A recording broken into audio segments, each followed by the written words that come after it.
Syndicate, जिसके अंदर section 111 लिखा कि भाई अगर कोई पर्सन ऑर्गेनाइज्ड क्राइम करता है तो वो यहां आएगा। अब कहानी बनती थी भाई ऑर्गेनाइज्ड क्राइम क्या है।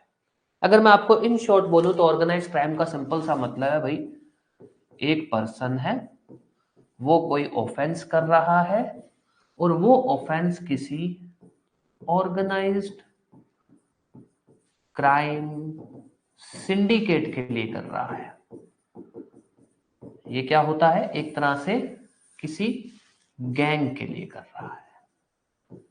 ऑर्गेनाइज्ड नाम हमने क्यों लिखा, एक गैंग है जिसका काम है ये सब ऑफेंस करना। तो एक पर्सन है वो कोई ऑफेंस करता है और वो ऑफेंस किसके लिए कर रहा है, एक किसी गैंग के लिए ऑफेंस कर रहा है। और वो गैंग कोई छोटी मोटी गैंग नहीं है, एक प्रॉपर एक ऑर्गेनाइज स्ट्रक्चर पर गैंग चल रही है। तो इन पर्पस के लिए ये सेक्शन लिखा गया। जिस ऑर्गेनाइज क्राइम की क्या इसेंशियल है अपने उसमें आते हैं। ये तो अभी तक थी अपनी देसी बातें, ये जो अपने को ठीक है क्या होता है कैसे होता है अपने में। अब आते हैं अपने को लिखना क्या है।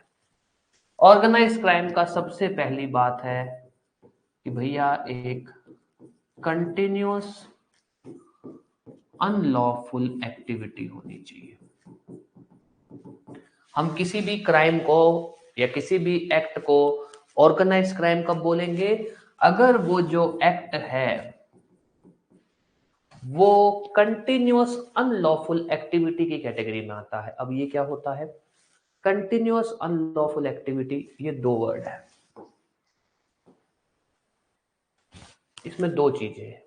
अनलॉफुल एक्टिविटी का मतलब क्या है, वो एक्ट जो कॉग्निजेबल इन नेचर है, वो एक्ट जिसके अंदर जो सजा है वो 3 साल या उससे ज्यादा हो सकती है।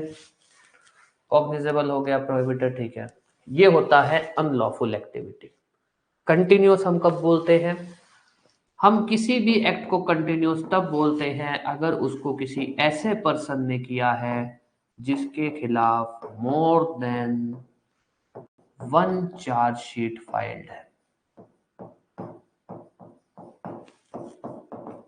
या बोले वो पर्सन एक्यूज्ड है ऑफ मोर देन 1 ऑफेंस।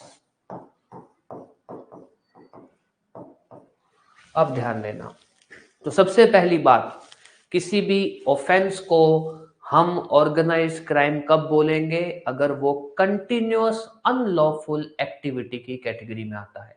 वैसे तो इनको ये लिख देना चाहिए था कंटिन्यूअस अनलॉफुल एक्ट, बट ठीक है इन्होंने जो लिखा है वही अपने को पढ़ना पड़ेगा। कंटिन्यूअस अनलॉफुल एक्टिविटी की कैटेगरी में आता है, जिसका मतलब क्या है कि भाई एक ऐसा एक्ट है जो, पहली जरूरत क्या है, सबसे पहली जरूरत है कि जो भी एक्ट हुआ है, फॉर एग्जाम्पल आपके सामने एग्जाम्पल आता है, बाबा सिद्दीकी वाला मर्डर उठा लेते हैं।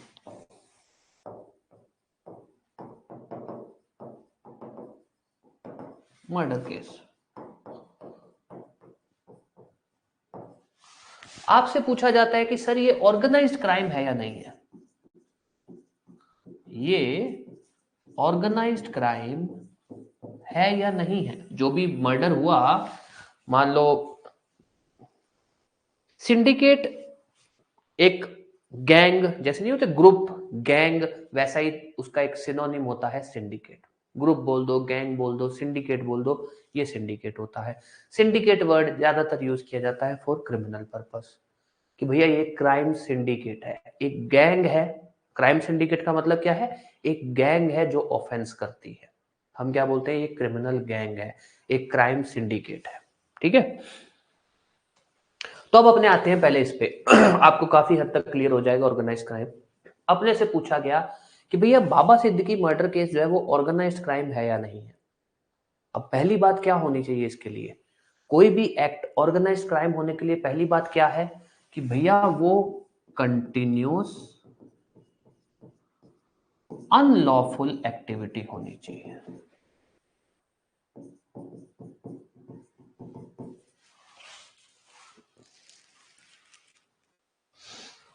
दो टर्म कोई ऑफेंस करे तो ये सेक्शन लगेगा। देखो इसके अंदर सबसे पहली बात, जैसे आपने बोला भाई उसने 2 बार ऑफेंस किया, वो ऑफेंस अगर क्राइम अपने गैंग के लिए कर रहा है तब ये लगेगा, अगर वो ऑफेंस अपने गैंग के लिए कर रहा है तब ये लगेगा, जिसके अंदर अपने अभी आगे चलेंगे। ठीक है, बाबा सिद्दीकी वाला मर्डर केस पढ़ लेते हैं, आपको क्लियर हो जाएगा।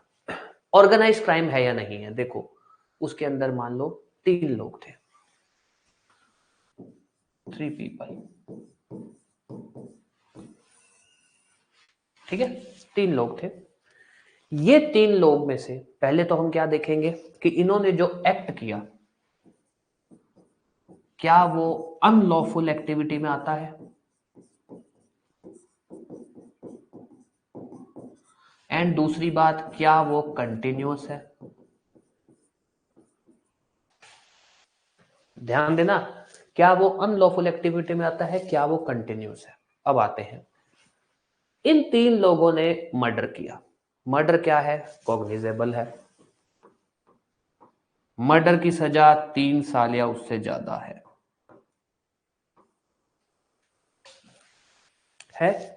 अनलॉफुल एक्टिविटी है।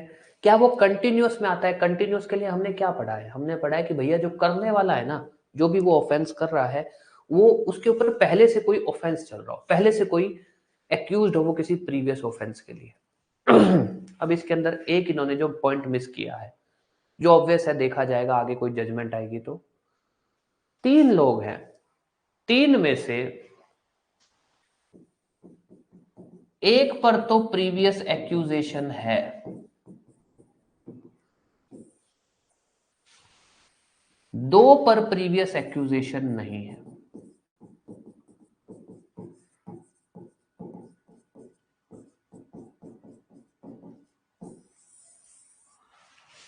क्या है, इन 3 लोगों में से एक पे तो पहले से भी कोई ऑफेंस चल रहा था, कोई एक यूपी का लड़का था इसमें जिसके ऊपर पहले से कोई केस चल रहे थे, चोरी मारपीट के, चोरी के, पहले भी उसको कई बार पुलिस उठाकर लेके गई है, तो एक पर तो पहले से केस चल रहे थे।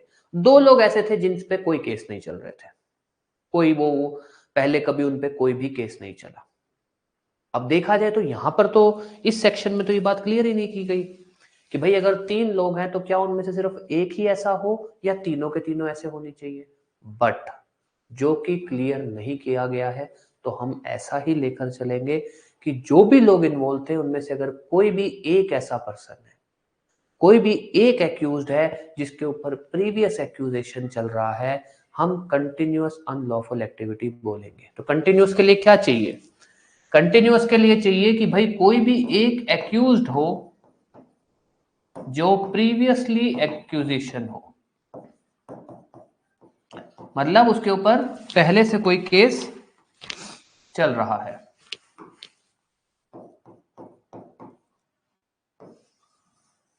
ध्यान देना दोबारा,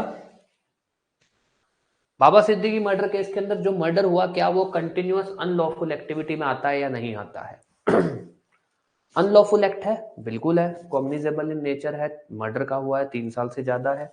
जिन्होंने किया उनमें से एक पर्सन ऐसा था जो पहले से उसके ऊपर चार्ज चल रहा था, मतलब पहले से उसके ऊपर एक्यूजेशन है, पहले से उसके ऊपर किसी भी कोई भी ऑफेंस हो, पहले से उसके ऊपर किसी ऑफेंस के लिए केस चल रहा है। कंडीशन फुलफिल होती हैं, इन्होंने जो एक्ट किया है वो कंटिन्यूअस अनलॉफुल एक्टिविटी है। हाँ, एक और कंडीशन भी फुलफिल होनी चाहिए,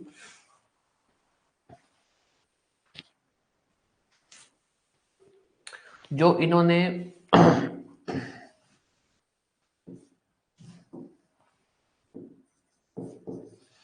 जो इन्होंने एक्ट किया होना चाहिए, तीसरा पॉइंट और जो एक्ट किया होना चाहिए वो इन्होंने क्राइम सिंडिकेट के लिए किया होना चाहिए।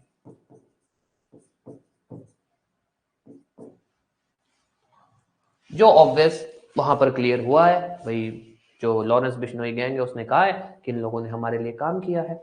3 चीजें होनी चाहिए, अनलॉफुल एक्टिविटी, कंटिन्यूअस एक्ट जो है क्राइम सिंडिकेट, या तो बोल दो एक्ट क्राइम सिंडिकेट के लिए, या बोल दो उसके मेंबर होने चाहिए, मेंबर है तो उन्हीं के लिए काम कर रहे हैं, कैसे भी बोल दो, ये 3 चीजें होनी चाहिए। बाबा सिद्दीकी में क्या हुआ है, मर्डर हुआ है, मर्डर अनलॉफुल एक्टिविटी की कैटेगरी में बनता है, उनमें से एक पर्सन प्रीवियसली एक्यूज था और उन्होंने वो काम क्राइम सिंडिकेट के लिए किया है, मतलब अपनी गैंग के लिए किया है, तो ये कंटिन्यूअस अनलॉफुल एक्टिविटी बनता है। यस, अब कोई भी डाउट कि भाई कंटिन्यूअस अनलॉफुल एक्टिविटी क्या होता है, क्यों है, कैसा है, कोई भी डाउट, फिर अपने अगर इसको और कुछ इसमें समझाना है, कुछ सिंपल करना है तो वो भी कर सकते हैं।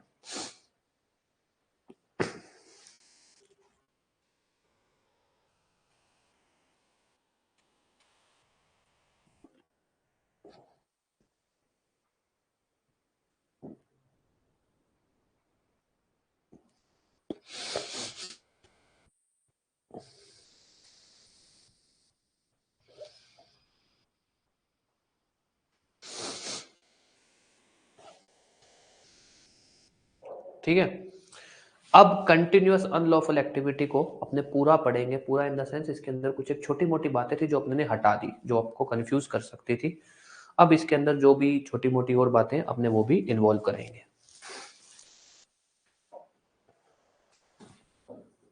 कंटिन्यूअस, कोई भी डाउट हो तो पूछ लेना, ठीक है, जो अपने ने अभी तक पढ़ा है उसमें भी अगर कुछ भी डाउट हो तो। Unlawful activity, continuous unlawful activity के लिए क्या क्या चीजें होनी चाहिए?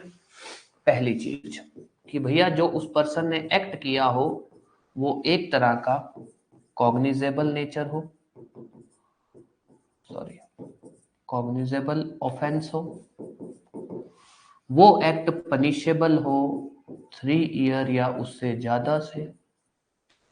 दूसरी बात, एक्ट जिस पर्सन ने किया है वो पर्सन या तो क्राइम सिंडिकेट का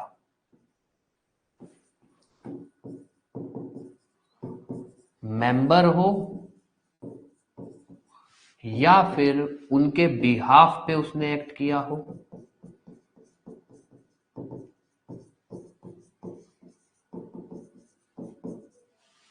ऑर्गेनाइज्ड क्राइम सिंडिकेट लिख देते हैं। ऑर्गेनाइज्ड क्राइम सिंडिकेट का मतलब यह है ऐसा कोई भी गैंग जिसका जिसका काम क्या है, जो गैंग किस लिए बनी है? ऑर्गेनाइज्ड क्राइम करने के लिए। ऑर्गेनाइज्ड क्राइम सिंडिकेट का मतलब क्या है?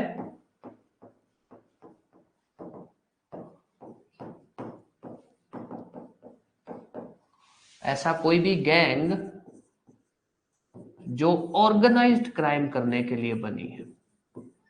गैंग तो किसी भी चीज के लिए बन सकती है, गैंग बन सकती है चोरी करने के लिए, गैंग बन सकती है डकैती करने के लिए, गैंग बन सकती है मर्डर करने के लिए। बट अगर उस गैंग का काम है कि हम तो ऑर्गेनाइज्ड क्राइम ही करेंगे, ऑर्गेनाइज्ड क्राइम का मतलब ये है कि भाई उन्होंने ये काम पकड़ रखा है कि हम तो कौन से काम करेंगे, हम ऐसे ऑफेंस करेंगे जो कंटिन्यूअस अनलॉफुल एक्टिविटी में आए। मतलब कि हम कोई पहली बार हम कोई एक बार ऑफेंस नहीं करेंगे, हम इसको बिजनेस बनाएंगे, हम ऑफेंस करेंगे ही करेंगे। आज मर्डर करेंगे, फिर कोई और पैसा दे देगा, कल मर्डर करेंगे, ऐसे करके हम मर्डर करते ही रहेंगे। तो हम उसको बोलते हैं कि भैया ये लोग ऑर्गेनाइज्ड क्राइम करते हैं। एक है कि एक बार ग्रुप बना कि एक ऑफेंस करेंगे उसके बाद बात खत्म, बात वो ऑर्गेनाइज्ड क्राइम सिंडिकेट नहीं है। ऑर्गेनाइज्ड क्राइम सिंडिकेट क्या होता है? वो ग्रुप, ग्रुप का मतलब 2 या 2 से ज्यादा लोगों का गैंग, जिन्होंने क्या किस पर्पस से गैंग बनाया है? ऑर्गेनाइज्ड क्राइम करने के लिए। ऑर्गेनाइज्ड क्राइम का मतलब क्या है कि वो जो भी ऑफेंस करेंगे वो कंटिन्यूअस अनलॉफुल एक्टिविटी की कैटेगरी में आएगा। अब कंटिन्यूअस अनलॉफुल एक्टिविटी क्या होता है? एक ऐसा एक्ट जो कॉग्निजेबल इन नेचर है, 3 साल या उससे ज्यादा पनिशेबल है। एक्ट जिस पर्सन द्वारा किया गया है वो या तो ऑर्गेनाइज्ड क्राइम सिंडिकेट का मेंबर है या उनके बिहाफ पे उसने काम किया है। तीसरी बात, एक्ट जिस पर्सन ने किया है उसके खिलाफ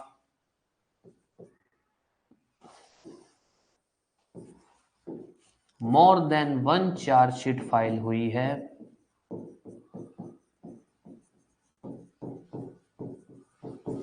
इन लास्ट 10 ईयर्स। ये पॉइंट ध्यान देना, प्री का क्वेश्चन आ सकता है। अगर उस पर कोई केस फाइल हुआ था आज से 15 साल पहले, नहीं, आज से 10 साल के बीच बीच में उसके ऊपर कोई केस होना चाहिए। केस चल रहा है is different thing. For example, हमको कहा जाता है कि सर ये एक पर्सन है, इसने किसी का मर्डर किया, बाकी सब बातें लग रही है कि इसने मर्डर किया है, ये क्राइम सिंडिकेट का मेंबर है, सब कुछ है, और कह रहे हैं कि सर इसके ऊपर ना मर्डर किया है 2024 में। इसके ऊपर ना एक केस चल रहा था, एक केस फाइल हुआ था इसके खिलाफ सन 2000 में, जो अभी तक चल रहा है, जो अभी तक पेंडिंग है। क्या वो इस कैटेगरी को फुलफिल करता है? नहीं। ये पर्सन ने एक ऑफेंस किया है 2024 में, इसकी जो प्रीवियस एक्यूजिशन होनी चाहिए वो लास्ट 10 साल मतलब 2014 तक होनी चाहिए। 2014 से पहले मतलब 2013, 12, 11, 10 वो प्रीवियस एक्यूजेशन की कैटेगरी में नहीं आएगा। तो ध्यान देना, कंटिन्यूअस अनलॉफुल एक्टिविटी क्या है? एक ऐसा एक्ट जो कॉग्निजेबल इन नेचर है, पनिशेबल विद 3 और मोर देन है, वो ऐसे किसी पर्सन द्वारा किया गया है जो या तो ऑर्गेनाइज क्राइम सिंडिकेट का मेंबर है या उनके बिहाफ में मेंबर नहीं है तो उनके लिए काम किया। वो पर्सन जिसने ऑफेंस किया है वो पर्सन के खिलाफ पिछले 10 साल में, ऑफेंस करने के पिछले 10 साल में कोई ना कोई एक एक्यूजेशन या कोई ना कोई एक किसी भी offence, any nature of offence के लिए चार्जशीट फाइल हुई है। तो हम बोलेंगे कि भैया इसने जो एक्ट किया है, इसने जो ऑफेंस किया है वो कंटिन्यूअस अनलॉफुल एक्टिविटी की कैटेगरी में आता है। कोई भी डाउट, कुछ भी आपका, कोई भी डाउट, कोई भी एग्जांपल आपके मन में आ रहा हो, कुछ भी?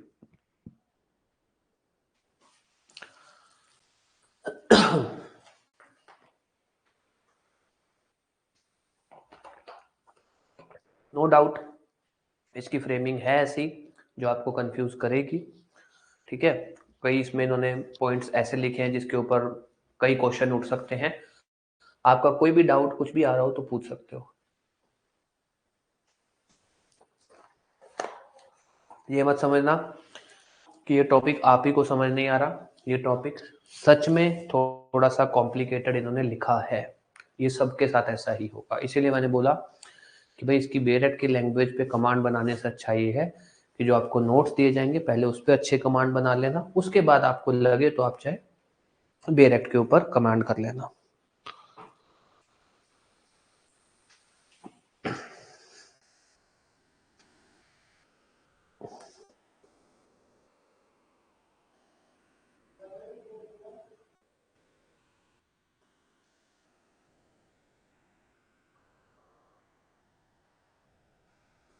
यस, कोई भी डाउट कुछ भी, फिर अपने आगे चलते हैं। पहले ये बताओ इसको लेकर, कंटिन्यूअस अनलॉफुल एक्टिविटी को लेकर कोई भी डाउट, कोई भी एग्जांपल आपके मन में आ रहा हो, कुछ भी?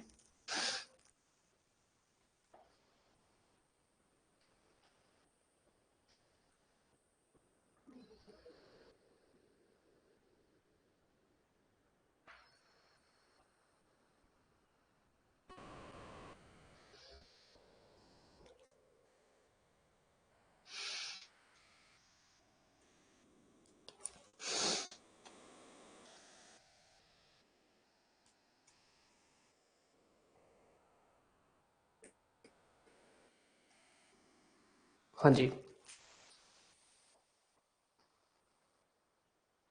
कोई फर्क नहीं पड़ता। जैसे कि अपने इसके अंदर आगे एक बात पढ़ेंगे कि भाई जो ऑर्गेनाइज क्राइम है उसके लिए जरूरी नहीं है कि जितने भी लोग हैं वो सारे के सारे लोग इन्वॉल्व हों। कोई भी एक पर्सन उन सबके लिए काम कर रहा है, बात खत्म। तो मान लो 10 लोग हैं, 10 में से 2 ने ऑफेंस किया, बाकी 8 का कोई लेना देना नहीं है। बट बाकी 8 जो बचे हुए 8 लोग हैं जिनका कोई लेना देना नहीं था, उन लोगों का कॉमन इंटेंशन था। उन्होंने इन 2 को बस कहा रखा था कि तुम ऑफेंस करते जाओ, हम बैठे हुए हैं। तो बाकी सबके सब जाएंगे। इसका सिंपल सा शॉर्ट बोले कि भैया जो एक्ट किया होना चाहिए वो इन बिहाफ या फिर एक प्रायर माइंड बोल दो, एक वर्ड यूज किया गया इन कॉन्सर्ट। इन कॉन्सर्ट का मतलब है कि भैया सब लोगों की कॉमन इंटेंशन थी to commit the offence. Common intention के अंदर हम पढ़ चुके हैं, सब लोगों का फिजिकल पार्टिसिपेशन होना कोई जरूरी नहीं है, सब लोगों का इन्वॉल्वमेंट होना कोई जरूरी नहीं है। बस ये था 4 लोग थे, 4 लोगों का प्लान था टू कमिट ऑफेंस। ऑफेंस चाहे एक ही करेगा, बाकी 3 लोग सिर्फ बैठे रहेंगे, तब भी सारे के सारे लोग इन्वॉल्व होंगे। हाँ जी, हाँ जी, हाँ जी। हाँ तो अब जैसे जो लॉरेंस बिश्नोई है, अब उस पर ऑर्गेनाइज क्राइम लगेगा कि भैया तुम पे पहले से केस चल रहा है, तुम्हारे बिहाफ पे किया जा रहा है। ठीक है। बट अपने को कोई भी एक्ट, कोई भी जो ऑफेंस हुआ है वो कंटिन्यूअस अनलॉफुल एक्टिविटी है या नहीं है, वो देखने के लिए हमको ये कंडीशन चाहिए। क्योंकि कोई भी जो ऑफेंस हो रहा है, अगर वो ऑफेंस कंटिन्यूअस अनलॉफुल एक्टिविटी के कैटेगरी में नहीं आता है, तब हम उसको ऑर्गेनाइज क्राइम नहीं बना सकते। तो जैसे अब आपने एग्जांपल लिया कि भाई वो जो हेड है वो तो जेल में है, हमको भी हेड पे नहीं जाना, हमको अभी तो ये देखना है कि जो करने वाले जो लोग थे, क्या वो जो लोग जो करने वाले थे उन्होंने जो भी एक्ट किया, जो भी ऑफेंस किया, क्या वो कंटिन्यूअस अनलॉफुल एक्टिविटी की कैटेगरी में आ रहा है क्या? अगर वो आ रहा है, क्यों हम उनको क्यों देख रहे हैं? जिन्होंने ऑफेंस किया हम उनको क्यों देख रहे हैं? क्योंकि यहां पर बातें ऐसी चल रही हैं कि एक्ट ऐसा होना चाहिए, एक्ट करने वाला। अब करने वाला कौन है? जिसने ऑफेंस किया, जिसने ऑफेंस किया, जिसने मारा, जो लोग वहां पे इन्वॉल्व थे ऑफेंस करने में, वो लोग। करने वाला, तो हम यहां पर क्या देखेंगे? जिसने ऑफेंस किया। हेड कौन था वो आगे की बातें हैं, पहले तो हमको ये देखना है कि जो ऑफेंस हुआ है वो कंटिन्यूअस अनलॉफुल एक्टिविटी की कैटेगरी में आता है या नहीं। वो कैसे डिसाइड होगा? ऑफेंस का नेचर, ऑफेंस की पनिशमेंट, ऑफेंस को करने वाले जो लोग हैं वो कौन है, जो करने वाले लोग हैं क्या उन पे प्रीवियस एक्यूजेशन है या नहीं है, ये कुछ एक बातें।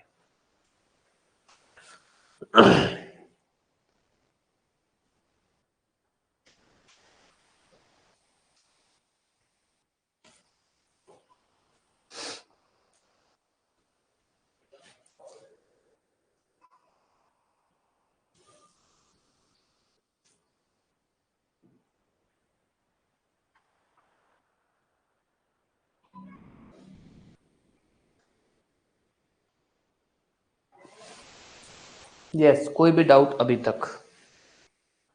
और कोई भी डाउट, कुछ भी?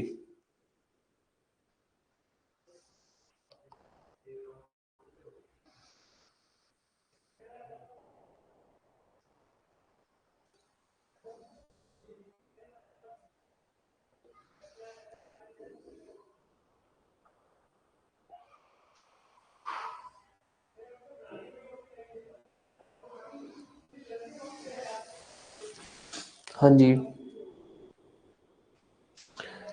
एक बार मतलब लाइक पहले किया है या फिर जो उन्होंने ऑफेंस किया वो ऑफेंस ही उनका पहली बार का था? जैसे कि ये इस यही था ना, हाँ, बाबा सिद्दीकी वाले में जो ये 3 लोग हैं, इन्होंने जो ये मर्डर किया यही उनका पहला मर्डर था, ऐसा कह रहे हैं आप?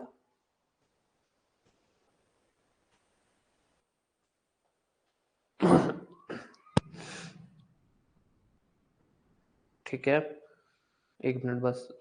ठीक है, देखो ऑब्वियस, अगर यहीं पर ये होता कि भैया ये 3 लोग हैं और कहा जाता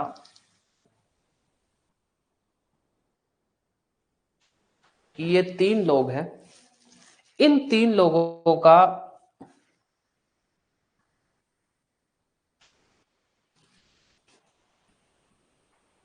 नो प्रीवियस एक्यूजिशन, यही हुआ एक तरह से कि पहले उन्होंने कोई ऑफेंस नहीं किया, यही पॉइंट बनता है कि इन 3 लोगों का कोई प्रीवियस एक्यूजेशन है ही नहीं, मतलब जो उन्होंने ऑफेंस किया वो पहली बार है।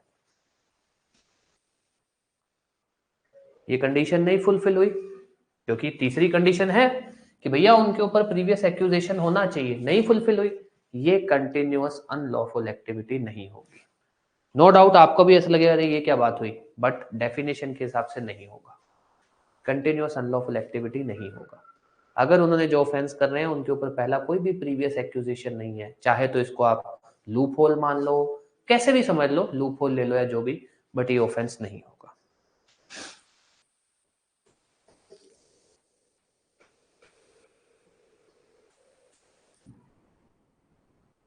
नहीं, हेड से कोई लेना देना नहीं है। ये जो बातें हो रही है ना कि एक्ट जिस पर्सन ने किया हो, ये किसकी बात हो रही है? डूअर की। ये किसकी बात हो रही है? डूअर की। कि एक्ट जिस पर्सन ने किया हो, वो मेंबर हो या क्राइम सिंडिकेट के लिए काम कर रहा हो, एक्ट जिस पर्सन ने किया हो उसके ऊपर प्रीवियस एक्यूजेशन हो। यहां पर इससे कोई लेना देना नहीं कि हेड कौन था, जिसके लिए किया जा रहा है क्या उस पे पहले एक्यूजेशन दी, नहीं, डूअर। जिसने ऑफेंस किया। तो ऑफेंस कैसा होना चाहिए? करने वाला, जिसने किया। करने वाले यहां कौन लोग हैं? ये 3 लोग। यहां पर अपने लॉरेंस बिश्नोई को नहीं देख रहे हैं, अपने किसको देख रहे हैं? इन 3 लोगों को, कि ये 3 लोगों पे कोई प्रीवियस एक्यूजेशन था क्या? ये 3 लोगों ने जो एक्ट किया वो अनलॉफुल है क्या? ये 3 लोग जो कर रहे हैं वो क्राइम सिंडिकेट के मेंबर हैं क्या, या उनके लिए काम कर रहे हैं क्या? तो हमारे लिए इंपॉर्टेंट कौन है? डूअर। डूअर।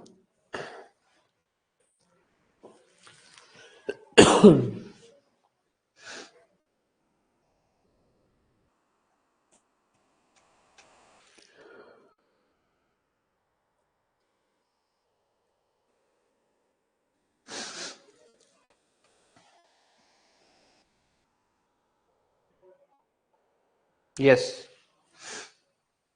और कोई भी को डाउट?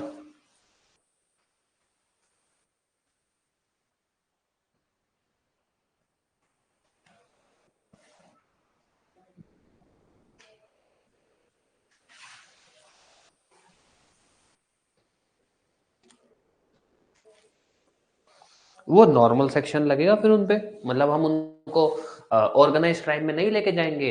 हम उनको, मान लो उन्होंने मर्डर किया, मर्डर लगा देंगे और उन पे लगा देंगे, उन सबको अंडर कॉमन इंटेंशन लायबल करवा देंगे। जैसे एक एग्जांपल ले ही लेते हैं, 2 एग्जांपल आए। एक तो बाबा सिद्दीकी मर्डर वाला,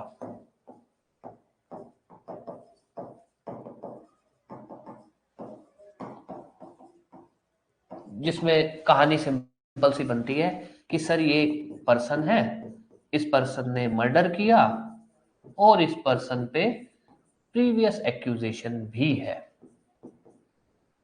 फिर उसके बाद और बातें निकल रही है कि सर ये क्राइम सिंडिकेट का मेंबर है, इसने क्राइम सिंडिकेट के बिहाफ पे काम किया, फलाना ढिमकाना, सब कुछ चल रहा है। हम कह रहे हैं ठीक है, एक काम करो, इसको 111 लगा दो। ठीक है, लगा दी सर, बात खत्म हो गई, 111 लगा दिया।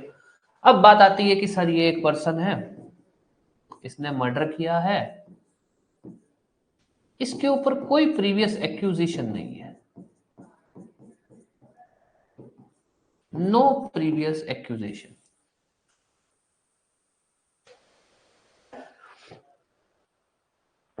ठीक है, ये कह रहा है भाई इस पे कोई प्रीवियस एक्यूजेशन नहीं है, चाहे बातें आ रही हैं कि सर ये क्राइम सिंडिकेट का मेंबर है, फलाना है, ढिमकाना है।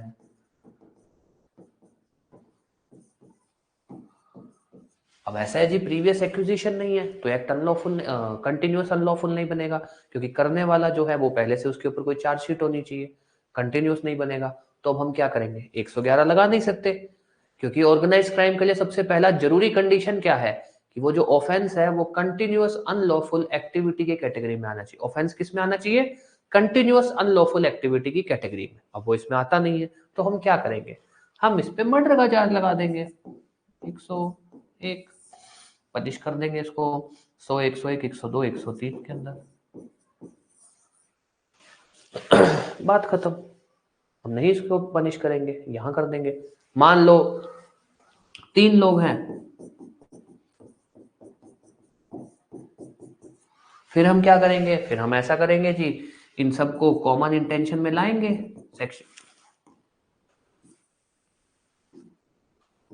सेक्शन 3 क्लोज 5 कॉमन इंटेंशन में लाकर इन सबको 103 के लिए पनिश कर देंगे, बात खत्म। वही अगर वो बन रहा होता कंटिन्यूअस, हम इन सबको 111 में ले जाते कि सब लोग 111 में पटक दो सबको, और 111 में सबको पनिश कर दो।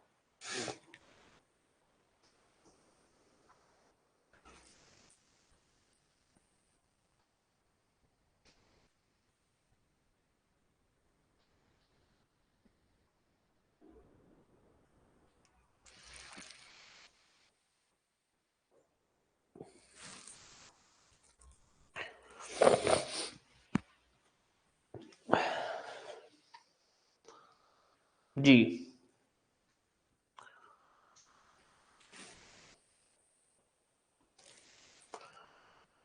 ठीक है, अब आ जाओ दोबारा इस पे एक बार, क्योंकि ये जरूरी बात है। चौथा पॉइंट,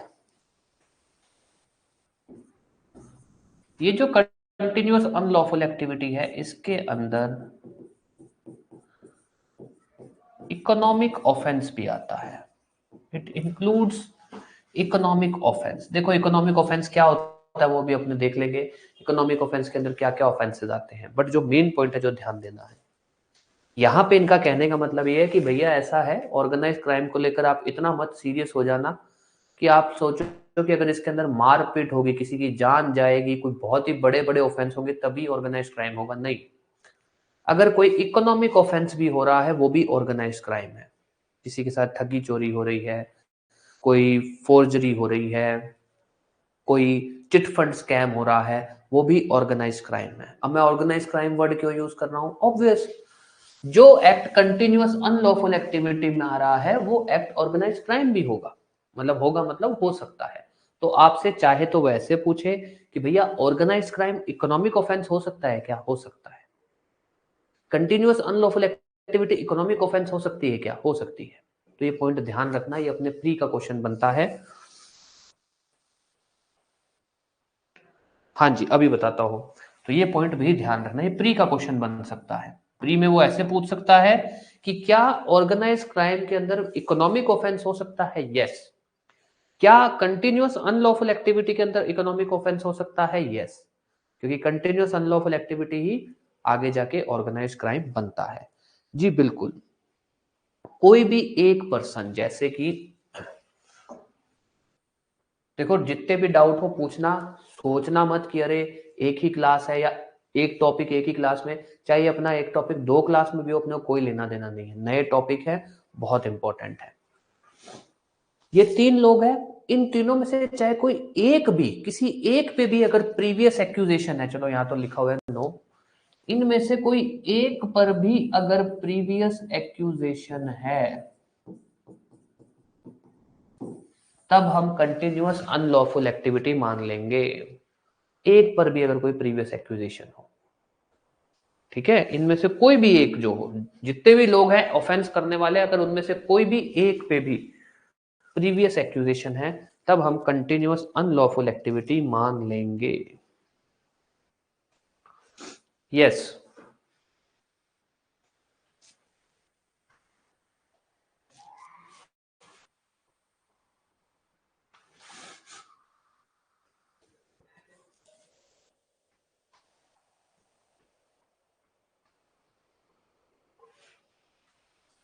यस, कोई भी डाउट, फिर अपने इसको कंटिन्यूअस अनलॉफुल एक्टिविटी को सम अप करते हैं।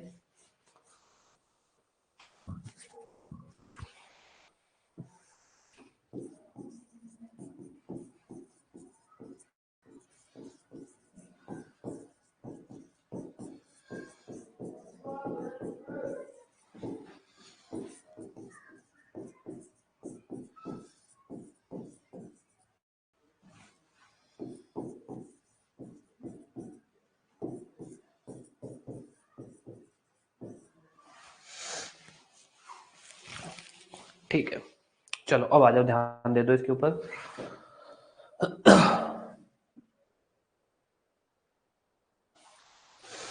तो कंटिन्यूअस अनलॉफुल एक्टिविटी का मतलब क्या है? क्योंकि पहली बात, किसी भी ऑर्गेनाइज क्राइम के लिए जो सबसे पहली जरूरी चीज है वो क्या है कि वो जो एक्ट है, जो ऑफेंस है, वो कंटिन्यूअस अनलॉफुल एक्टिविटी की कैटेगरी में आना चाहिए। विच मींस वो एक ऐसा एक्ट होना चाहिए जो कॉग्निजेबल इन नेचर हो, जिसकी सजा 3 साल या उससे ज्यादा हो। उस एक्ट को जो करने वाला है, डूअर, ध्यान देना, डूअर जो है वो या तो ऑर्गेनाइज क्राइम का मेंबर हो या फिर उस सिंडिकेट के बिहाफ पे काम कर रहा हो। उसके बाद जो डूअर है, वो डूअर मान लो एक से ज्यादा है तो उनमें से कोई भी एक ऐसा पर्सन हो जिसके खिलाफ पहले, मतलब प्रीवियस एक्विजिशन हो पिछले 10 सालों के अंदर। और उसके अलावा जो बहुत इंपॉर्टेंट पॉइंट है, ध्यान रखना कि कंटिन्यूअस अनलॉफुल एक्टिविटी बोल दो या फिर ऑर्गेनाइज क्राइम बोल दो, इसके अंदर इकोनॉमिक ऑफेंस भी इंक्लूड होता है। ये वैसे तो 3 इसेंशियल हैं, पर ये चौथा पॉइंट भी ध्यान रखना, it also includes economic offence. ये होता है हमारा कंटिन्यूअस अनलॉफुल एक्टिविटी। कोई भी डाउट कुछ भी, अब अपने आगे चलते हैं।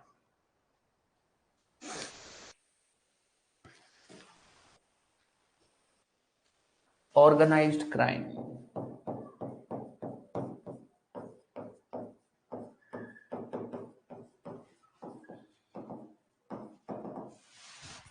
सबसे पहली चीज कि भैया कंटिन्यूअस अनलॉफुल एक्टिविटी हो। दूसरी बात, बाय पर्सन जो या तो मेंबर हो क्राइम सिंडिकेट का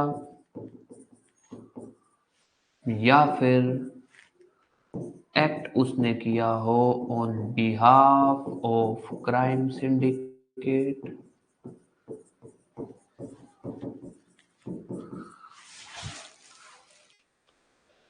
हाँ, अभी बता देता हूं। तीसरी बात, बाय पर्सन हो गया, अनलॉफुल मीन्स हो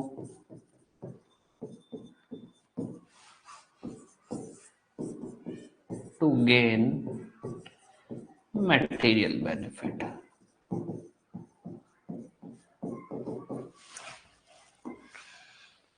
कहाँ गया?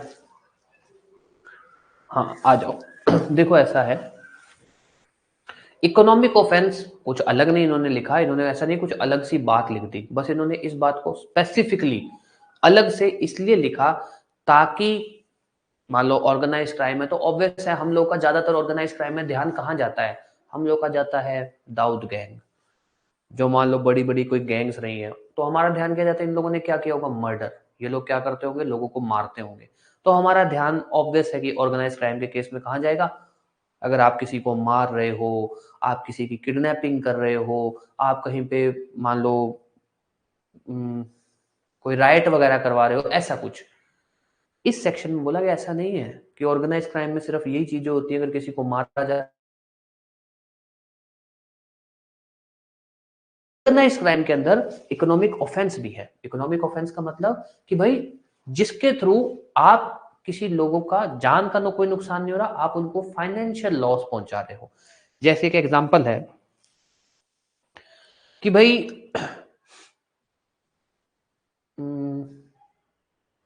ऑर्गेनाइज क्राइम, ठीक है, एक एग्जांपल लेते हैं अपने कि भाई एक बंदा है, उसने क्या कर रखा है, उसने एक कंपनी बना रखी है, उसने एक काम ही कर रखा है।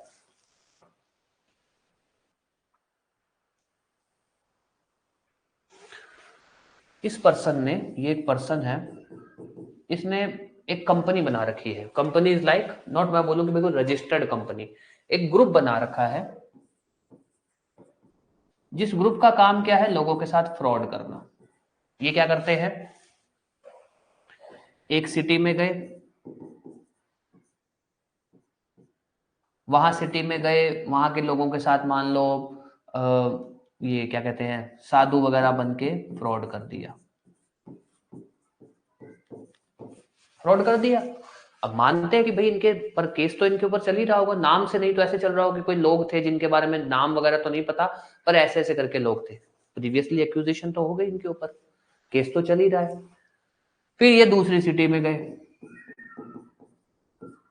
दूसरी सिटी में जाके इन्होंने क्या किया, दूसरी सिटी में इन्होंने जाके किया chit fund scam.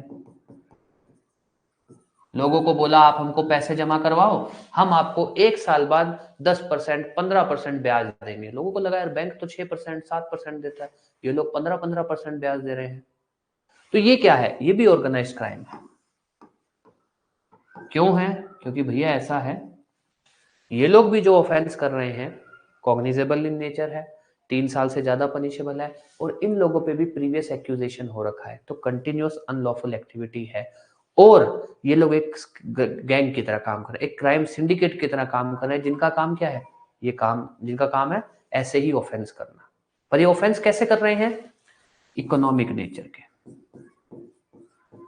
Economic nature के।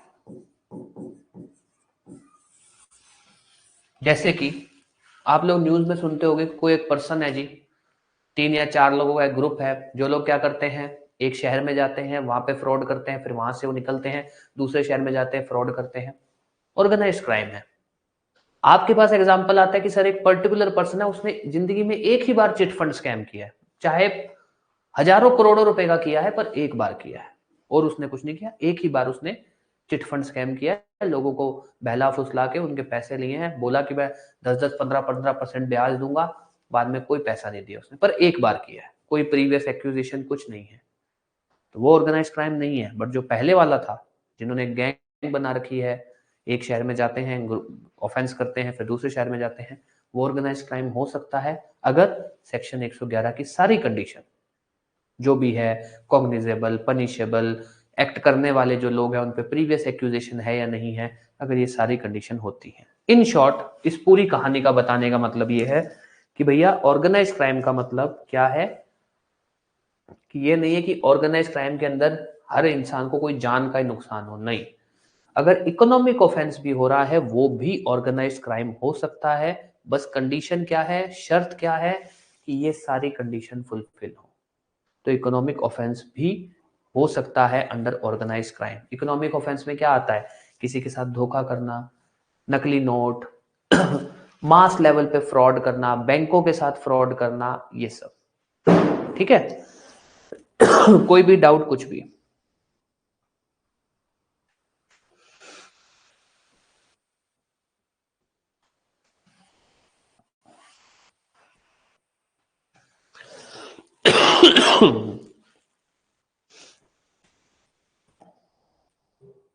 कोई फर्क नहीं पड़ता। जैसे अगर अपने बात करें, जो पहले वाला ऑफेंस है, जो अलग अलग विक्टिम हो, विक्टिम से कोई लेना देना नहीं है। दोबारा बात कर लेते हैं, कहां गया, हमें किससे लेना देना है, डूअर से। हमें विक्टिम से कोई लेना देना नहीं है। एंड ऑब्वियस है कि भैया विक्टिम तो अलग अलग ही होंगे। मैंने आपके साथ एक बार फ्रॉड कर दिया, आप दोबारा थोड़ी फ्रॉड करने दोगे मुझे। टारगेट तो मुझे बदलने पड़ेंगे ना।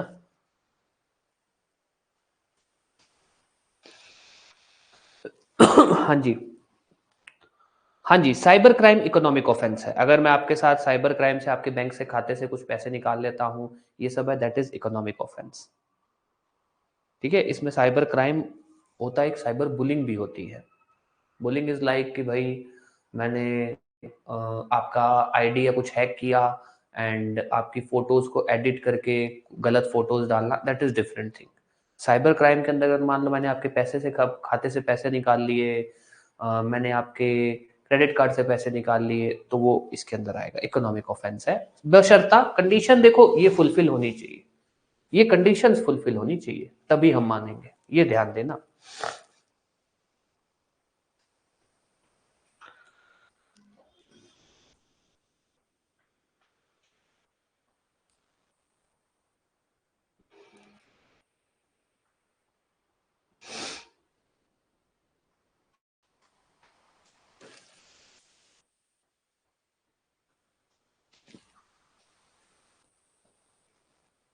हाँ, तो अब जैसे मान लो, अब चलो उनका तो ऐसा है कि वो तो मान लो भाई एक्टिव पहले हुआ हुआ, तो जैसे मान लो किसी ने चाहे ये, एक मिनट यार,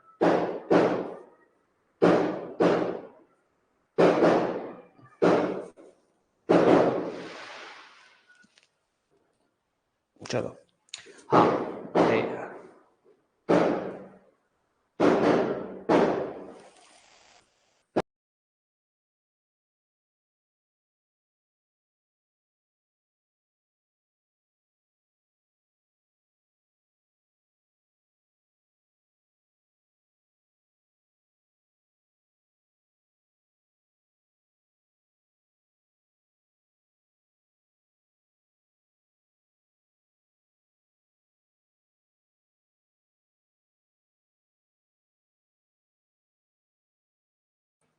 यस, ठीक है। अब जैसे आपका जो है कि भाई चिट फंड वाला है, डिपेंड करता है कि भाई उन्होंने चिट फंड कब किया है। अगर इस एक्ट के आने के बाद किया है तब ये चीजें लगेंगी। पहली बात तो ये कंडीशन ध्यान रखना कि जो ऑफेंस हुआ होना चाहिए वो 1 जुलाई 2024 के बाद होना चाहिए, क्योंकि उसी के बाद ये लागू हुआ है बीएनएस। ठीक है। ऑफेंस, प्रीवियस एक्यूजिशन चल रही है, ऑफेंस की बात कर रहा हूं मैं, कि ऑफेंस 1 जुलाई के बाद होना चाहिए, तभी ये सेक्शन लागू होगा, तभी बीएनएस लगेगा। हाँ, अब आपकी क्या क्वेश्चन है, हाँ, किसी ने चिट फंड किया है तो उनके ऊपर मान लो ले लेते हैं, ठीक है, मान लो 2024 के बाद ये ऑफेंस हुआ है चिट फंड वाला, और उसके ऊपर पहले से एफआईआर है। ठीक है, तो वो ठीक है। अब देखो, मान लो कोई पर्सन है जिसके ऊपर पहले से एफआईआर हो रखी है, ठीक है, और उसने फिर कोई चिट फंड का स्कैम किया। अब ये कहानी सारी फुलफिल होनी चाहिए। कि भाई उनका एक गैंग है या फिर प्रॉपर कोई सिंडिकेट है जो ये काम करता है, ये कंडीशन फुलफिल होनी चाहिए। प्रीवियस एक्यूजेशन 10 साल से पहले पहले होनी चाहिए। जो ऑफेंस उन्होंने किया हो वो कॉग्निजेबल नेचर होना चाहिए, 3 साल या उससे ज्यादा होना चाहिए, तब हम ऑर्गेनाइज क्राइम लगवा सकते हैं उनके ऊपर। ठीक है, ऑर्गेनाइज क्राइम तब लगवा सकते हैं, कोई ऐसी दिक्कत नहीं है।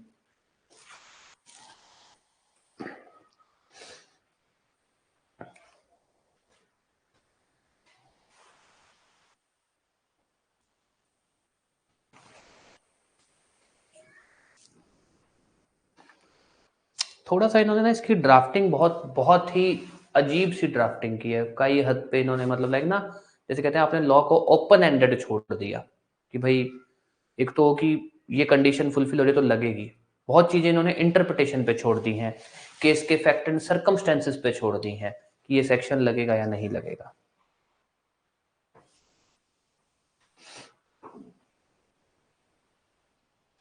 इसके ऊपर केस लॉज काफी आएंगे क्योंकि इसके अंदर इंटरप्रिटेशन की काफी जरूरत है। ठीक है, चलो भाई अब अपने आते हैं, अपने टॉपिक को खत्म तो करें कम से कम। कहाँ गया, हाँ आ जाओ भैया। देखो ऐसा है, अब आते हैं मुद्दे पे। मेन तो ये बात थी हमारी खत्म हो गई कि कोई भी एक्ट ऑर्गेनाइज क्राइम कब होगा, अगर वो एक्ट कंटिन्यूअस अनलॉफुल एक्टिविटी की कैटेगरी में आता है। जो भी डूअर है, ध्यान देना, डूअर जो करने वाला पर्सन है वो या तो क्राइम सिंडिकेट का मेंबर है या फिर वो उस क्राइम सिंडिकेट के बिहाफ पे काम कर रहा है। या तो मेंबर है, मेंबर इज लाइक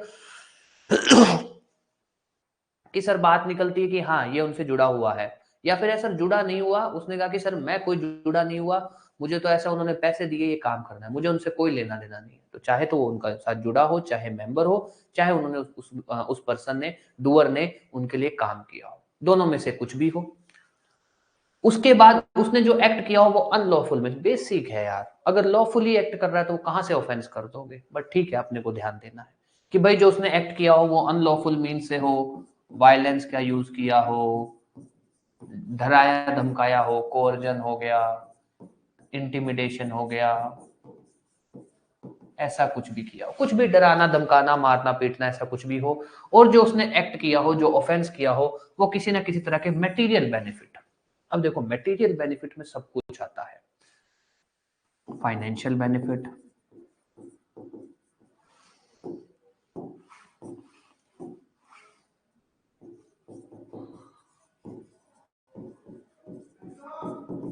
पब्लिसिटी,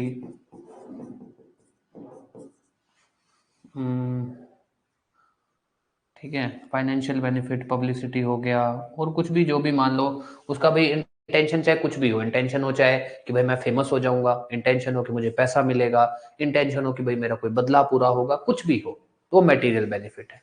तो ये भी एक तरह से ओपन एंडेड इन्होंने छोड़ दिया। तो सिंपल सी कहानी है कि भैया कंटिन्यूअस अनलॉफुल एक्टिविटी होनी चाहिए, जिसने किया हो वो क्राइम सिंडिकेट का मेंबर हो या फिर उसने उस क्राइम सिंडिकेट के बिहाफ पे एक्ट किया हो, एक्ट जो है अनलॉफुल मीन्स के थ्रू हो, और जो एक्ट है वो मटेरियल बेनिफिट गेन करने के लिए हो, विच मीन्स कुछ भी, either for financial benefit, either for any publicity, कुछ भी फॉर एनी मटेरियल बेनिफिट होना चाहिए, मतलब उसको कुछ ना कुछ मटेरियल एडवांटेज हो, चाहे तो पैसे की हो, चाहे पब्लिसिटी फेम इस चीजों की हो। कोई भी डाउट इस पॉइंट के अंदर?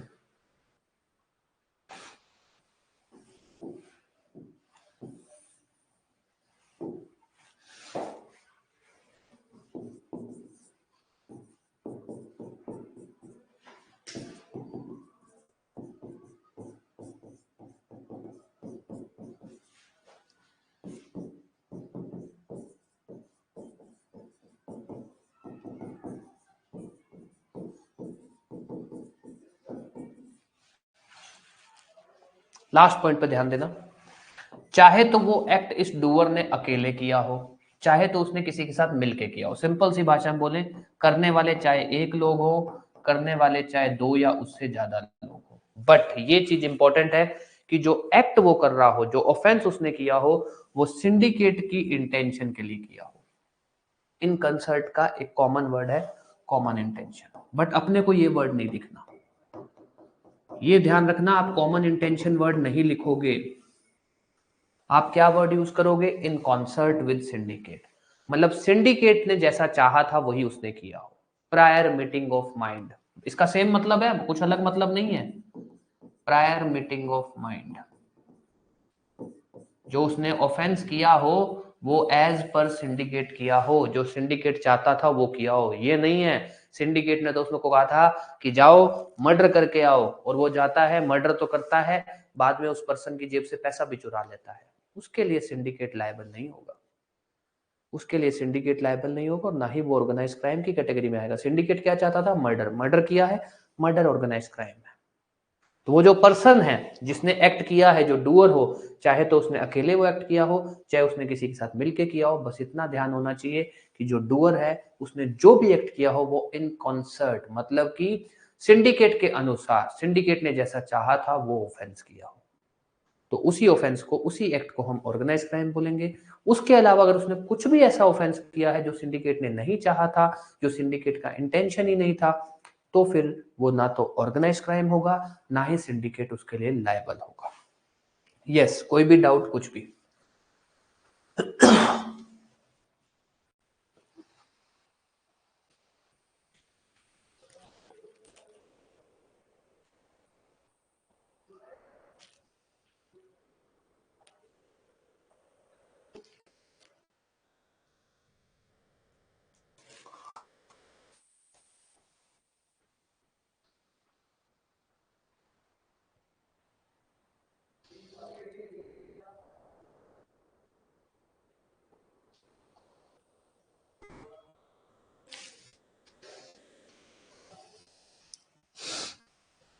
यस, कोई भी डाउट? फिर अपने इसकी पनिशमेंट देख लेते हैं, आपको बता देता हूँ इसकी पनिशमेंट कैसे याद करनी है आपको।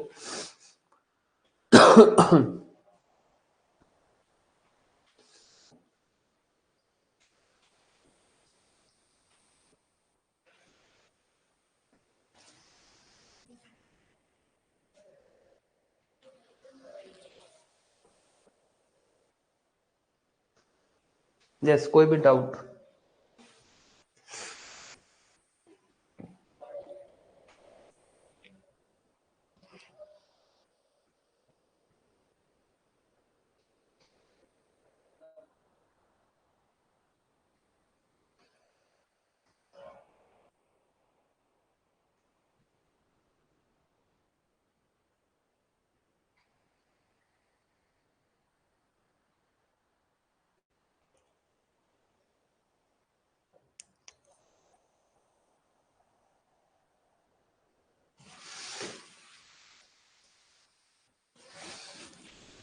ठीक है, अब आ जाओ इसकी पनिशमेंट पे।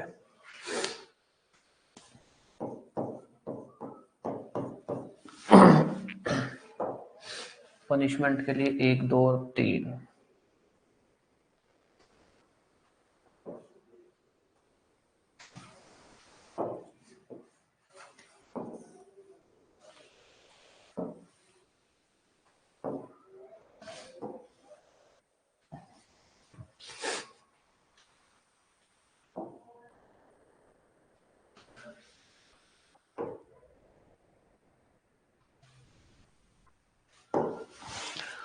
लो भाई,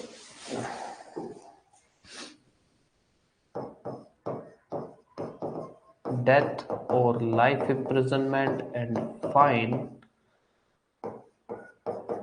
not less than 10 lakh।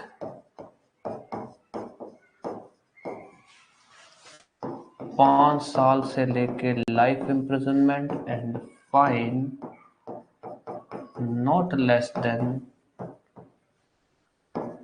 5 lakh. Death हो गया, 5 साल हो गया, 3 साल से लेके life imprisonment and fine not less than 5 lakh. Fine phone का अमाउंट अगर याद रहे तो याद रख लेना, नहीं तो सिंपल याद रख लेना एंड फाइन। ठीक है, अब आ जाओ पनिशमेंट कैसे याद रखनी है। अगर ऑर्गेनाइज क्राइम की वजह से डेथ होती है, अगर किसी की डेथ हो जाती है तब ये सजा होगी। मान लो बाबा सिद्दीकी वाला केस था, उसमें डेथ हो गई, सजा ये होगी। जितने भी लोग इन्वॉल्व है ना उसके अंदर, उन सबको ये सारी सजा होगी, उन सबको ये सारी सजा होगी, जितने भी लोग इन्वॉल्व होंगे उसमें। जो भी मान लो क्राइम सिंडिकेट के जितने भी मेंबर हैं वो सब लोगों को ये सजा होगी। अब आ जाओ, ये एक्ट की वजह से कोई भी इंजरी होती है किसी को other than death, other than death, death को छोड़कर कोई भी इंजरी होती है, आपने ऑर्गेनाइज क्राइम का अटेम्प्ट किया है, कंप्लीट नहीं कर पाए, अटेम्प्ट, फॉर एग्जांपल वो लोग पकड़े जाते, बाबा सिद्दीकी को जो लोग मारने गए वो लोग पकड़े जाते, attempt to commit organise crime, attempt, abet, ये कंडीशन कब लगेगी, अटेम्प्ट वाली, एबेट वाली, अगर ऑफेंस नहीं हुआ। अगर ऑफेंस हो जाता है, उससे किसी की डेथ हो जाती है, तो जितने भी लोग हैं वो सब इसके अंदर पनिश होंगे। अगर ऑफेंस हो जाता है और उसके अंदर किसी को इंजरी हुई है, डेथ नहीं हुई, तो जितने भी लोग हैं उनको ये सजा होगी। अगर ऑफेंस नहीं होता है तो जिसने भी अटेम्प्ट किया ऑफेंस करने का, जिसने भी एबेट किया था, एबेट मतलब जिसने भी उनको हेल्प किया, जिसने भी उनको प्रोवोक किया, जिसने भी उनसे वो एक्ट करवाने की कोशिश की, जिसने भी उनको मदद की, कोई भी पर्सन हो जिसने मदद की, उन सबको ये सजा होगी। उसके अलावा अटेम्प्ट हो गया, फैसिलिटेट हो गया, ठीक है। उसके अलावा मेंबर ऑफ ऑर्गेनाइज्ड सिंडिकेट, ये क्या है, ये कहता है कि भैया ऐसा है, मेरे को पकड़ा जाता है, मुझे कहा जाता है तुम एक क्राइम सिंडिकेट के मेंबर हो, मेरा कोई ऑफेंस में लेना देना नहीं था, तुम मेंबर हो, मुझे गिल्टी पाया जाता है कि ये क्राइम सिंडिकेट का मेंबर है, वहां पर मुझ पे सिर्फ इतनी चल रही है कि मैं क्राइम सिंडिकेट का मेंबर हूं। मान लो लॉरेंस बिश्नोई वाला है, उसके अंदर किसी पर्सन को पकड़ा जाता है कि भैया तुम ना इनका फेसबुक वो चलाते हो, फेसबुक पेज चलाते हो, तुम और कुछ नहीं करते हो, इनका सिर्फ फेसबुक पेज ऑपरेट, मतलब तुम इनके मेंबर हो, तुम इनके साथ इन्वॉल्व हो, ये ऑफेंस लगेगा। मेंबर, बीइंग अ मेंबर, उसका कोई लेना देना नहीं था किसी ऑफेंस में, वो सिर्फ मेंबर है उसका, तो ये सजा होगी। हाँ जी, अभी बात करते हैं, अभी इस पे बात करते हैं, ठीक है। तो मेंबर ऑफ ऑर्गेनाइज्ड क्राइम, तो ध्यान देना, अगर तो ऑर्गेनाइज क्राइम से डेथ हो जाती है, जितने भी लोग, ध्यान देना इसमें सिर्फ डूअर की बात नहीं है, doer plus all person involve, चाहे हेड हो सिंडिकेट के, जितने भी लोग हों वो सबको ये सजा होगी। अगर डेथ नहीं होती है, सिर्फ इंजरी हुई है, एक्ट हुआ ही नहीं, अटेम्प्ट में फंस गया, अबेटमेंट, जिसने मदद की लोग, उन लोगों को ऑफेंस करने के अंदर, ये सजा होगी। बट कब, जब ये ऑफेंस ना हुआ हो, अगर ऑफेंस हो गया फिर ये, कोई भी ऐसा पर्सन जो कन्विक्ट है, मेंबर, कि भैया तुम मेंबर हो इस क्राइम सिंडिकेट के, तब ये सजा होगी। उसके अलावा अगर कोई पर्सन जिन्होंने ऑफेंस किया है, या फिर बोल दें जो एक्यूज्ड है, उनको हार्बर करता है, मतलब उनको छुपाता है, उनको कंसील करता है, तो उस केस के अंदर सजा होगी ये वाली, 3 साल से लाइफ इम्प्रिजनमेंट, ये वाली होगी ना, हाँ ठीक है। बट एक चीज याद, ध्यान, एक चीज बहुत अच्छे से ध्यान देना, हर जगह रूल है ये, हार्बर का केस हो, कंसीलमेंट का केस हो, मतलब कि ये कहा जाता है कि सर इसने, हार्बर मतलब सर ये ऑफेंस करने के बाद इनको वहां से लेकर गया। फॉर एग्जांपल बाबा सिद्दीकी वाले में ये होता है कि एक पर्सन है जिसका कोई लेना देना नहीं था, बस उसका काम क्या था कि जब ये लोग मर्डर करके भागेंगे तब आप इनको वहां से लेकर जाओगे, ठीक है सर ले जाऊंगा, हार्बर, वो इसके अंदर जाएगा। कोई ऐसा था जिसने उनको छुपा के रख रखा था अपने घर पे, कंसीलमेंट, जैसे कि एक पर्सन था जिसको उसके ससुराल वाले, जो उसके ससुराल पक्ष था वहां से पकड़ा गया था, वो लोग इसके अंदर जाएंगे कि आपने इसको छुपा के रख रखा था, कंसीलमेंट। बट ये कभी भी वाइफ या हस्बैंड पर नहीं लगेगा। वाइफ अपने पति को छुपाती है, हार्बर करती है, पति अपने वाइफ को छुपाता है, कभी भी नहीं लगेगा, ये ध्यान रखना, ठीक है। ये पॉइंट ध्यान रख लेना। तो पनिशमेंट कैसे याद रखोगे, डेथ और लाइफ इम्प्रिजनमेंट, 5 साल से लाइफ इम्प्रिजनमेंट 3 साल, किसमें कब लगेगी, अगर ऑर्गेनाइज क्राइम से डेथ होती है तो ये सजा है, डेथ नहीं होती सिर्फ इंजरी है, अटेम्प्ट में मामला है, एबेट, फैसिलिटेट या मेंबर वाला मामला है तो दूसरा, और अगर किसी पर्सन को सिर्फ ये एक्यूजेशन है कि भैया तुमने उनको छुपा के रख रखा था, मतलब तुम्हारा ऑफेंस में कोई लेना देना नहीं है, तुमने उनको छुपा के रख रखा था, तुमने उनको हार्बर किया, हार्बर इज लाइक तुमने उनको फरार होने में हेल्प की, तब उस पे तीसरे वाली सजा लगेगी। कोई भी डाउट कुछ भी तो आप पूछ सकते हो।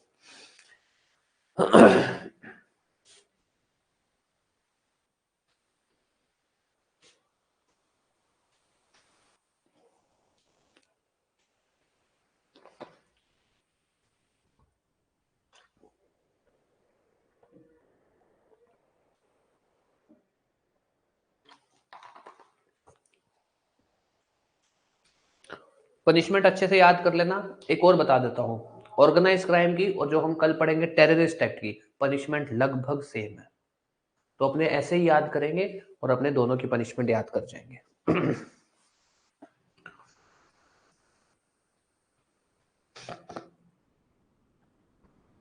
यस, कोई भी डाउट कुछ भी तो पूछ सकते हो आप।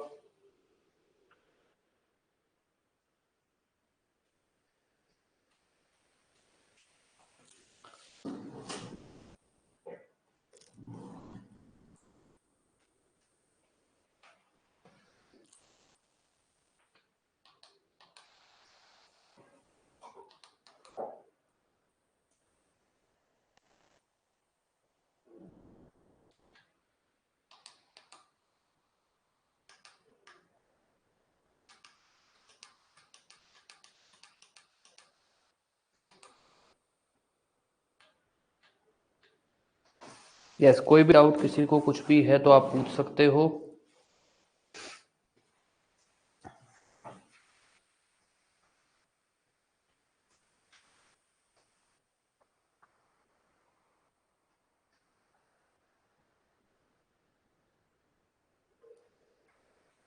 Thank you, thank you.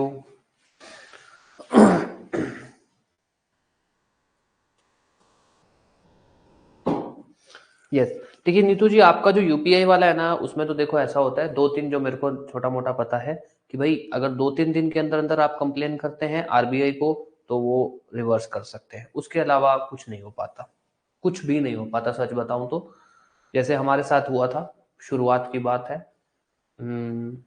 हम लोग के अकाउंट से 10,000 रुपए की ट्रांजैक्शन हुई थी, हम लोग को नहीं पता चला। और वो हमको पता चला था काफी टाइम हो गया था, मतलब 15-20 दिन बाद पता चली थी वो बात। तो चाहे कितनी भी और लोग सब जान पहचान के सब लोग थे, बट कुछ हो नहीं सकता था।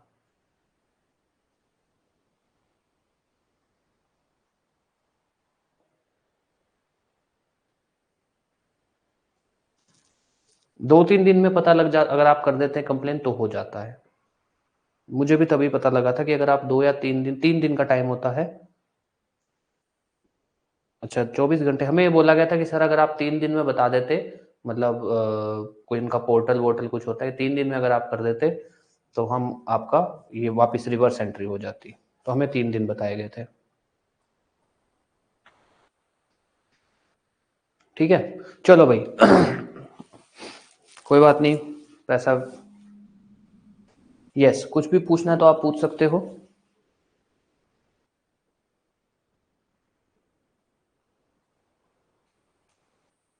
हेलो। हाँ जी।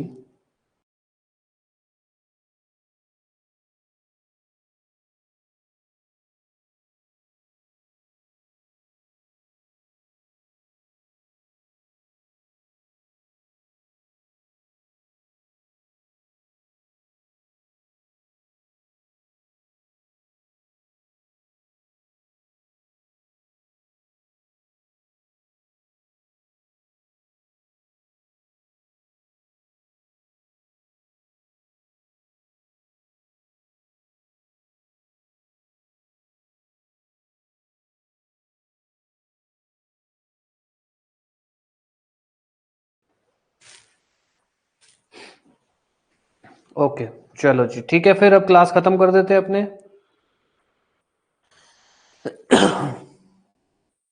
बैंकिंग का थोड़ा लफड़ा ही रहता है कुछ, अपने यहाँ पे कुछ ज्यादा इतने वो है नहीं बैंकिंग सपोर्ट में लेकर, तो छोड़ दो उस बात को, अब जाने दो, कोई इलाज भी नहीं है अपने पास। चलो जी, ठीक है, फिर क्लास खत्म करते हैं। किसी का कोई भी क्वेश्चन है तो आप पूछ सकते हो। अपनी तरफ से क्लास खत्म है।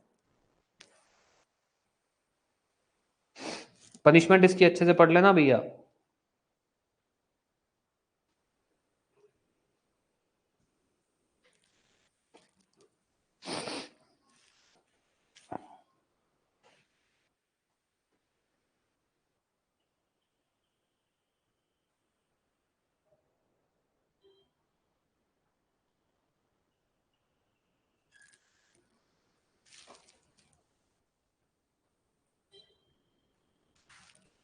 यार 6 एंड 7 में इतना इंपॉर्टेंट है नहीं, अगर कहते हो तो मैं बता देता हूँ आपको कहाँ क्या पेन। एक तो इसमें तो सेम है, 6 में तो सेम ही है, बस 7 के अंदर थोड़ा सा चेंज कर दिया इन्होंने 3 साल वाला। ठीक है, 6 एंड 7 में इतना इंपॉर्टेंट नहीं है, बट फिर भी बता देता हूँ। सेम, बस इतना याद रख लेना, फाइन की क्या कहते हैं, 6 और 7 में सिर्फ फाइन की ही इन्होंने चीजें बदली हैं। 6 के अंदर तो है पोजेशन ऑफ प्रॉपर्टी वाला, और ठीक है,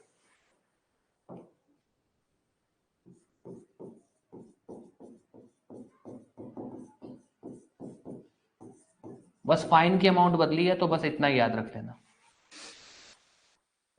कोई बात नहीं, दोबारा बता देता हूँ, कोई दिक्कत नहीं है। ये ऐसा है, ये कहता है कि भैया पनिशमेंट क्या क्या है। पनिशमेंट इन्होंने 3 कैटेगरी में डिवाइड की। एक तो ये, इसको ना छोड़ देना, मतलब लिखा हुआ है बट इतना हटा देना चाहे, कोई दिक्कत नहीं है। इसको भी छोड़ देना, ये बाद में याद कर लेना, ये आपको तंग करेगा अदरवाइज। इतना याद कर लेना, डेथ और लाइफ इम्प्रिजनमेंट एंड फाइन, 5 साल से कम 5 साल से लेकर उम्र कैद एंड फाइन, कम से कम 3 साल से लेकर उम्र कैद एंड फाइन। कब कौन सा लगेगा? अगर जो ऑर्गेनाइज क्राइम हुआ है उससे किसी की डेथ हो जाती है, जो भी एक्ट हुआ है उससे डेथ हो जाती है, तो डूअर हो या जितने भी लोग इन्वॉल्व हैं उन सबको क्या सजा होगी? डेथ या फिर उम्र कैद एंड फाइन। अगर ऑर्गेनाइज्ड क्राइम जो है हुआ तो है, बट उससे डेथ नहीं हुई, सिर्फ इंजरी हुई है, डेथ नहीं हुई, सिर्फ इंजरी हुई है, या फिर ऑर्गेनाइज्ड क्राइम हो ही नहीं पाया, जैसे बाबा सिद्दीकी ले लो। बाबा सिद्दीकी में क्या होता है? बाबा सिद्दीकी वाले में ये होता है कि भाई वो जाते हैं मारने पर बच जाता है, वो अटेम्प्ट पकड़े जाते हैं। जिसने भी ऑफेंस नहीं हुआ की बात कर रहा हूं मैं। तीसरा, जिसने भी उनको करने के लिए मदद की या उनको पैसे दिए, उनसे करवाने की एबेटमेंट, उनको करने के लिए पैसे दिए, उनको प्रोवोक किया करने के लिए एबेटमेंट, जिसने भी उनको मदद की ऑफेंस करने में, उनको मौका मुआयना दिखाया, उनको बताया बाबा सिद्दीकी का घर कहाँ है, कहाँ जाता है, ये सब। कोई भी ऐसा पर्सन जो मेंबर है, जो माना जाता है कि मेंबर है, जैसे कि किसी को पकड़ा जाता है कि भैया तुम लॉरेंस बिश्नोई गैंग का फेसबुक पेज चलाते हो, कोई लेना देना और नहीं है, सिर्फ फेसबुक पेज चलाते हो, मेंबर हो, तो ये सजा होगी। कोई भी ऐसा पर्सन है जिसको कन्विक्ट किया जाता है, किस लिए? किसने, जो पर्सन थे जिन्होंने ऑर्गेनाइज क्राइम किया, उनको इसने अपने घर पे छुपा रखा था, उसको इन्होंने मदद की वहां से भागने में, उसके पास से, उस पर्सन के पास से वो प्रॉपर्टी मिली जो प्रॉपर्टी इन्होंने ऑर्गेनाइज क्राइम से ली। जैसे इन्होंने बाबा सिद्दीकी को मारा, फॉर एग्जाम्पल ले रहा हूं, इनका काम था बाबा सिद्दीकी को मार के लूटना, सिर्फ मारना नहीं, मार के लूटना। इन्होंने उससे पैसा लूटा, पैसा लूट के लेके गए और किसी पर्सन को दे दिया। उसको भी पता है कि ये इन्होंने ऑर्गेनाइज क्राइम से पैसा लाए हैं, मतलब ऑर्गेनाइज क्राइम नहीं, सिंबल बोल दो, इनको भी पता है कि ये किसी क्राइम से पैसा है, इन्होंने कोई कांड किया है और पैसा लाए हैं। तो अगर उस पर्सन को पकड़ा जाता है जिसके पास वो पैसा था, किसी पर्सन को पकड़ा जाता है उसने उनको छुपने में मदद की थी, तो ये सजा होगी। तो ये है सजा के प्रावधान, अपने को बस बेसिक ध्यान देना है।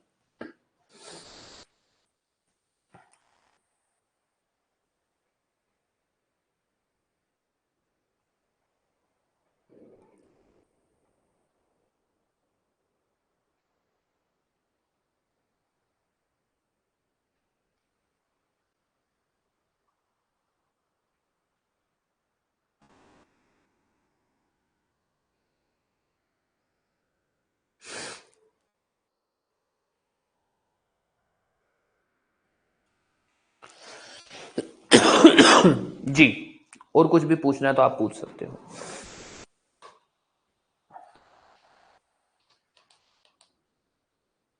ठीक है, थोड़ा सा ध्यान दे लेना, बस हो जाएगा ये। 1 मिनट यार, थोड़ा सा ना स्क्रीन थोड़ी सी डल लग रही है मुझे। चलो ठीक है, अब ठीक है। हाँ ठीक है, ये है इतना सा, और कुछ नहीं है। बाकी इसका और टेररिस्ट एक्ट का पनिशमेंट सेम है, वो अपने कर भी लेंगे। चलो भाई ठीक है, फिर अब क्लास खत्म करते हैं। आपको कुछ भी पूछना है तो आप पूछ सकते हो, नोट्स वगैरह इसके मिल ही जाएंगे आपको।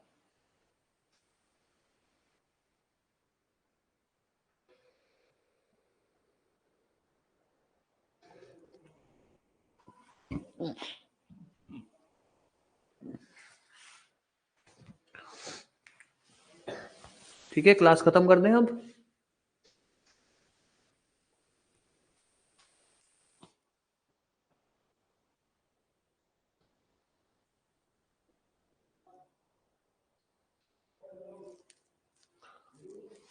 चलो जी, ठीक है फिर, थैंक यू।